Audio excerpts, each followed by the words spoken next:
দেবীর পুজোর আগে মানুষ পুজো হয়। আউশ গ্রামে এভাবেই শুরু হয় শারদিয়া। খুব বেশি পুরনো রীতি নয়, ৮ বছর ধরে এভাবেই সেখানে পুজোর শুরুটা হয়।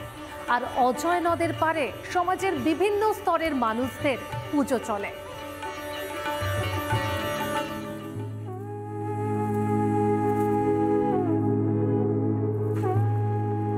পূর্ব বর্ধমানে আয়ুষ গ্রাম, পাশ দিয়ে বয়ে গিয়েছে অজয় নদ। এখানকার 2 গ্রামের বাসিন্দারা একটি পুজো করেন।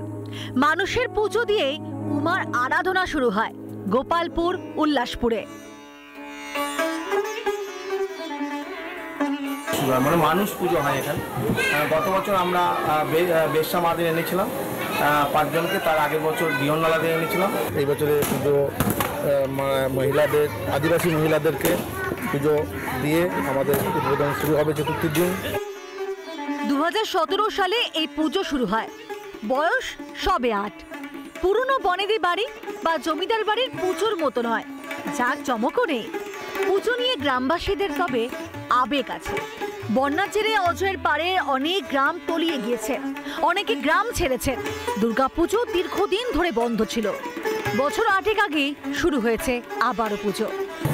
গোপালপুর উল্লাসপুরের এই পুজো আমরা শুরু করি ক্ষেত মজুরদের একদিনের আয় দিয়ে। তারপর নানা রকমভাবে বিভিন্ন মানুষ এগিয়ে এসছেন। এখন অনেক বড় পুজো হয়। চতুর্থীতে মানুষ পুজো, ষষ্ঠীতে মহামায়ার বোধন। প্রস্তুতি চলছে জোর কদমে, ব্যস্ততা তুঙ্গে। রিপাবলিক বাংলা।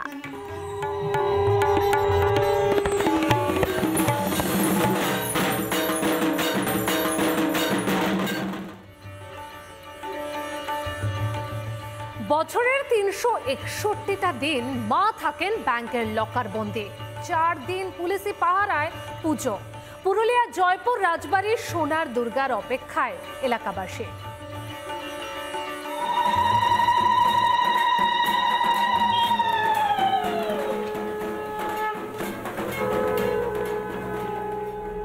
মায়ের অপেক্ষা মাত্র আর কটা দিন, তবে জয়পুরবাসীর কাছে সেই অপেক্ষা 361 দিনের।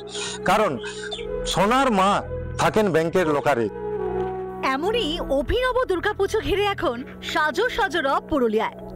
এই পুজোর ইতিহাস জানতে গেলে পিছিয়ে যেতে হবে ঔরঙ্গজেবের আমলে।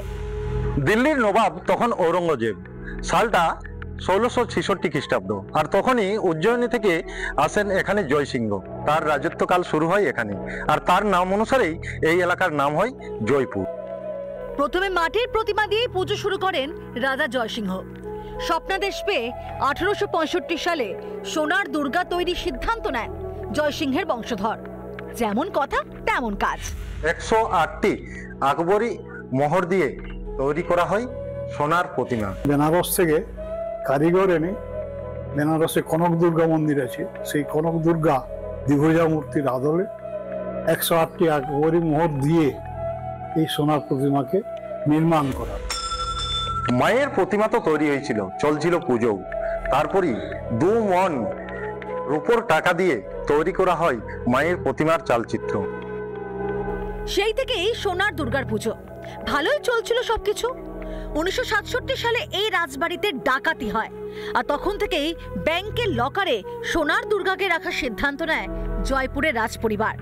শুধু পুজোর 4টে দিন সোনার মূর্তি আনা হয় মন্দিরে। ব্যাংকের লকারে 361 দিন থাকার পরেও 4 দিন আসেন একেবারে ঠিক এই মন্দিরে, এবং এই মন্দিরেই মহা ধুমধামে পূজিতা হন মা।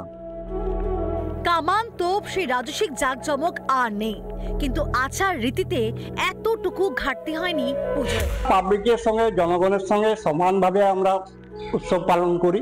এখানে 4 দিন ধরে রাজপরিবারের সদস্যরাও আছেন, বাইরে যারা থাকেন তারাও আছেন। খুবই উপভোগ করি। আমরা ছোট ছিলাম তখন তো আরো বেশি করে উপভোগ করতাম, এখন আমার ছেলেপুলেরা উপভোগ করে, আমরা তাদের আনন্দে আনন্দিত হই। মা আসছেন, এটাই একটা বড় ব্যাপার আমাদের। কোথায় অপেক্ষায় থাকছেন? একদম অপেক্ষায় আছে। ব্যাংকের লোকার থেকে মাকে আবার নিয়ে আসা হবে এবছরও।